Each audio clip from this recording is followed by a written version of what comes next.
સમગ્ર રાજ્યમાં ગેરકાયદેસરના બાંધકામ અને દબાણો સામે રાજ્ય સરકારે ઝુંબેશ શરૂ કરી છે અને ડિમોલિશનની કાર્યવાહી હાથ ધરી છે, જે અંતર્ગત ભાવનગર, અમદાવાદ, અંબાજી સહિત અનેક જગ્યાએ ગરીબોના મકાનો પણ તોડી પાડવામાં આવ્યા છે. ત્યારે અમદાવાદના ઓઢવ વિસ્તારમાં રબારી સમાજના લોકોના મકાન તોડવાનો મુદ્દો હાલ ખૂબ જ ચર્ચામાં છે.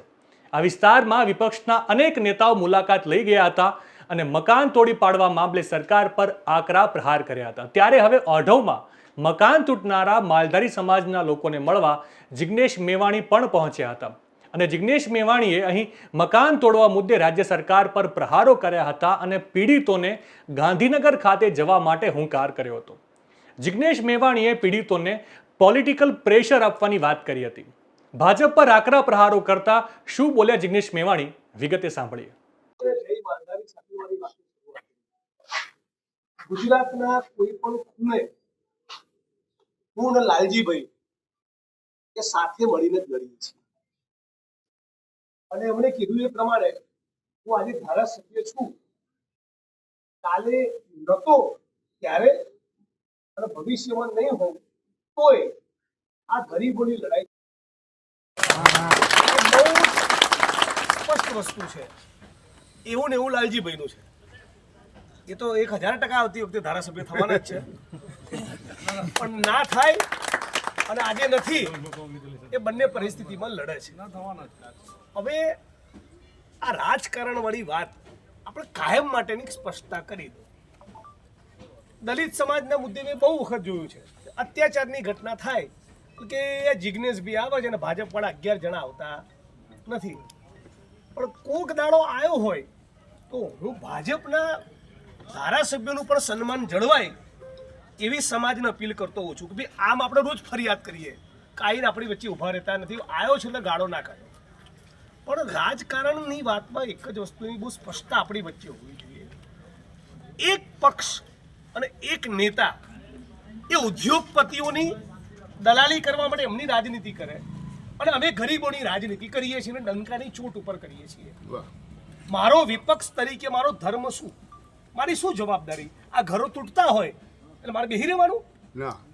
મારે મીડિયામાં બોલવું પડે અને તમારી વચ્ચે આવીને બોલવું પડે અને રેલી કરવી પડે અને આંદોલન કરવું પડે અને વિધાનસભામાં બોલવું પડે અને વિધાનસભામાં આ વખતે તક મળશે તો બોલવાના ખરા કે તમારા બાપનો દેશ નથી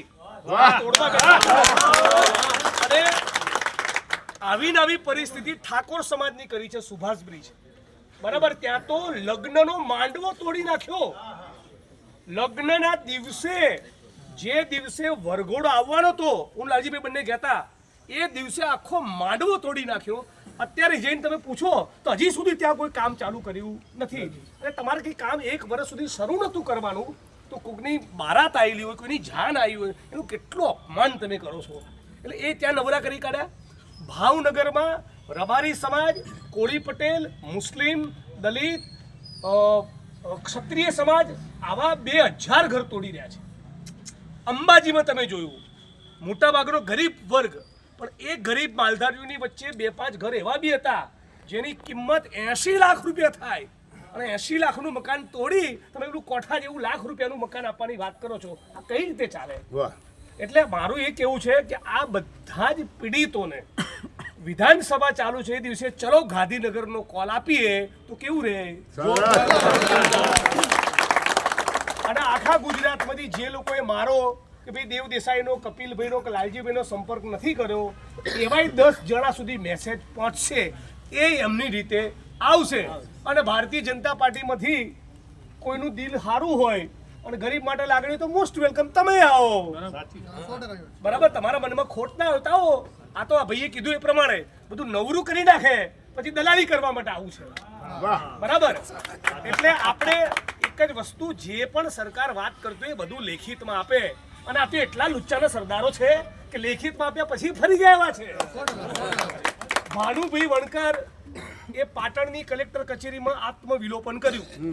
બરાબર, આ જ દિવસ હતો ફેબ્રુઆરીનો આજ, અને એમાં 4 દિવસ સુધી અમે લોકો ડેડ બોડી ના લીધી. રાત્રે 11 વાગે IAS IPS ઓફિસરો સહી કરી આવી જેટલી દલિતોની જમીનમાં દબાણ હશે બધા દબાણ ખુલ્લા કરીશું, એમની સ્મૃતિમાં સ્ટેચ્યુ બનાવીશું, ફલાણા અધિકારી તપાસ કરશે. આવી બધી માંગણીઓ લિખિતમાં આપી, એ વાતના જે 7 વર્ષ થયા, આ એટલા લુચ્ચા છે કે આમની જોડે નખાણ ના લઈએ તો જિંદગીમાં તમને પૂછશે નહીં. આ તો શું દેખી રહ્યા છે કે આખા ગુજરાતમાં બધું ચહેરાઈ ગયું, આખા રવારી સમાજમાં, ઠાકોર દલિત સમાજમાં મેસેજ ગયો છે, ભવિષ્યમાં રાજકીય નુકસાન થાય. જિગ્નેશ મેવાણી એક અભ્યાસુ અને સ્માર્ટ નેતા છે અને એમને ખૂબ જ સારી રીતે ખબર છે કે સમય આવે સરકારને સમાજ સેવા કરતા કરતા કેવી રીતે ભીંસમાં લેવી, દબાણમાં લેવી, અને એમને એવું કર્યું પણ ખરું. એમણે જે કંઈ નિવેદન આપ્યા એ બાબતે એમનું એક સ્ટેન્ડ છે, એમના અલગ મંતવ્યો છે, એમના પોતાના વિચાર છે.